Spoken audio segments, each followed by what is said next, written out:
Yo, how you doing? So let's take a look at slope and intercept form.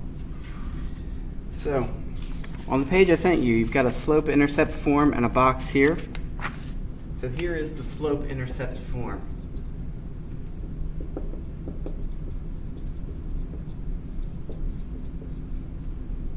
Y equals mx plus b. M, as we saw before, is the slope. That's that blank underneath. B is the y-intercept. That's that blank next to B. So y equals mx plus b. M is the slope, b is the y-intercept. It's called the slope-intercept form because we read the equation and that's how we get the slope and the intercept. We can also write the equation if somebody gives us the slope and the intercept. So if you look at the examples underneath the slope-intercept form, the first example says, given the slope and y-intercept of the line, write the equation in the slope-intercept form. All right, so it gives me a slope of 2 and a y-intercept of 1. Slope of 2, negative 1. All right, well, here's the formula, y equals mx plus b. Right, there's our slope-intercept formula. So if the slope is 2, that means that my m here is going to be 2. And if the y-intercept is negative 1, that means my b is going to be negative 1. Now it's just a matter of rewriting this, plugging these values in. So y equals mx, m is 2, 2x, plus b, so I'm going to put plus negative 1 in. And then adding a negative number is the same thing as subtraction. So I'm just going to simplify this down to y equals 2x minus 1. Very, very simple stuff. Let me do... you know what? I'm not going to do any more examples of that. That's good enough for now. Oh boy, I need new dry erase board markers. Oh, look at that. That's horrible. Oof. Guess who's going to Target this week? So, underneath, where it says, given a graph, identify the slope and y-intercept of the line on the graph, then write the equation of the line in the slope-intercept form. All right. So the first one, I've got myself a Cartesian plane, a coordinate plane. Here's my y, that's the vertical. Here's my x, that's the horizontal. 6, 7, 8. 1, 2, 3, 4, 5, 6, 7, 8. That's Chicago. 1, 2, 3, 4, 5, 6, 7, 8. 1, 2, 3, 4, 5, 6, 7, 8. All right. And now it gives me, let's see, there's one point here, whoop, and a point there. And then there's a line.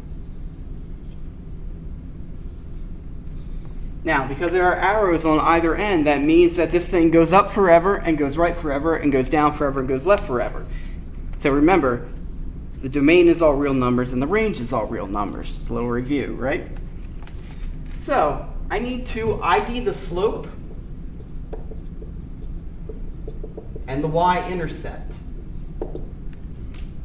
All right. So I'm going to ID the slope exactly the same way I did it earlier by counting the marks. So slope is rise over run, right? Which means you're up or down divided by the right. You know, how far up or down you go from the left to the right, and then how many points it takes you to go right. So this one right here is where I start. I start at the leftmost point, and I'm going to count up. 1, 2, 3. So my slope is going to be 3. And then my run is my horizontal change. So I'm going to count the number of points it goes to go from here to here. By the way, I'm looking at number 7. Sorry if I didn't make that clear. This is number 7, next to given a graph. All right, so I got the first point. I counted up 3. And then my run, I just count how many ticks right it takes to get there. So 1. So I got to have my slope in my simplest form. Anything divided by 1 is itself. So 3 over 1 is the same thing as 3. 3 over 1 in the simplest form is just the number 3. So there's my slope. Now I need my y-intercept. Intercept we know from American football, right? Intercept is when the defense gets in the way of a pass and takes it away. Well, in math, a y-intercept is where it crosses or touches the y-axis. This is the vertical axis, right? This one right here. So we look and see where the where this line touches or crosses the y-axis. And right here is where it is. So I'm going to figure out what this point is. First I count left or right from this origin, where the number lines cross. And I don't have to go over or left or right any at all. So it's just 0 for my horizontal value. And then I need my vertical value. So it's 1, 2, 3, 4. 4 down, so it's -4. Not +4, -4, because I counted down to get there, right? So my y-intercept is going to be whatever the y value is here. And the reason why is because all y-intercepts have the same x value. The x value is always 0 in a y-intercept. So if I just put 0 for the y-intercept, all these different formulas will get confused. So this number here is what I need. So my slope is 3, my y-intercept is -4. So underneath, I need to write the equation of the line in the slope-intercept form. That's to finish this out. So my m, that's my slope, that's 3. My b, that's my y-intercept, that's -4. And then I'm going to do what I did last time. I had y equals mx plus b. I'm going to write this formula again, but this time I'm going to take out the m and the b, and I'm going to put the values in instead. So y equals 3x plus b. And then since adding a negative number is just subtracting, that's what I'm going to do. 3x minus 4. So your m is 3, your b is -4, and your equation is y equals 3x minus 4. Y equals 3x minus 4. Let's take a look at one more example, and then we'll end the video and I'll send you off to your practice. Oh, baby, that's horrible. Yeesh.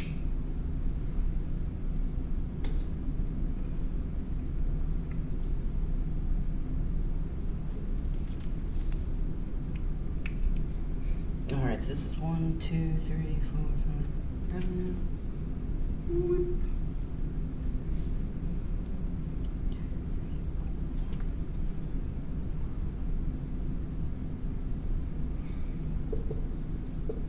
Alright, we're going to do the same thing again here. I need the slope, I need the y-intercept. So crosses or touches y-axis. Should have erased that. That's what a y-intercept is. And then there's this line connecting these guys and running off into infinity. It's going infinitely up, it's going infinitely down, it's going infinitely left, infinitely right. So, just to review, the domain and the range for this line, all real numbers. It includes all real numbers left and right, the domain, and all real numbers up and down. That's the range. So let's find the slope. Slope is rise over run. So starting with the leftmost point, I'm going to count down to see how many points it takes to get me to this next point. So I'm up here, 1, 2, 3, 4, 5, 6. So my rise is -6. Remember, it's -6 because I'm counting down. Down is negative. Run. Now I need to count how many spaces over I've got to go to get from the left point to the right point. So I start here at 0, 1, 2, 3, 4. So I've got -6 over 4. However, slopes always have to be in the simplest form. The fraction of a slope always needs to be in the simplest form. So are 6 and 4 divisible by a number other than the number 1? Well, they're both even numbers, right? They're both even numbers. 2, 4, 6. Both of them are divisible by 2. So I'm going to simplify this further and say that the slope is -3 over 2. Or -1.5, whichever way you like to think of it. It means the same thing. So now having the slope, I'm going to move on to the y-intercept. So I need to figure out the location of this point right here, where this point is, on the y-axis.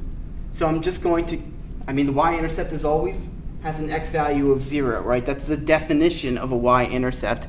Means that it doesn't move left or right off the y-axis. So I know I don't count left or right to get to this point. Now I need to count up to get to this point. Let's do it. 1, 2, 3, 4, 5, 6, 7. So since I'm going up, it's a positive 7. So my y-intercept is going to be positive 7. Right? It's just the y value of the y-intercept. So my slope, is negative 3 over 2. And my y-intercept is positive 7. So when I go to write the equation, y equals mx plus b is the slope-intercept form. I'm going to rewrite this, substituting in these numbers. So y equals, instead of m, negative 3 over 2, or negative 1.5. Each of these is equally correct. Two ways of writing the same thing, right? It's the Sean, John, Juan, Ivan sort of deal. And then I've got 7. So either of these two is a correct way of writing it. They're two ways of writing the same thing. They're both equally correct. So my equation is y equals negative 3/2 x plus 7, or y equals negative 1.5 x plus 7. These two mean the same thing, so these are both correct ways of writing it. All right. That is your work. So go ahead and work on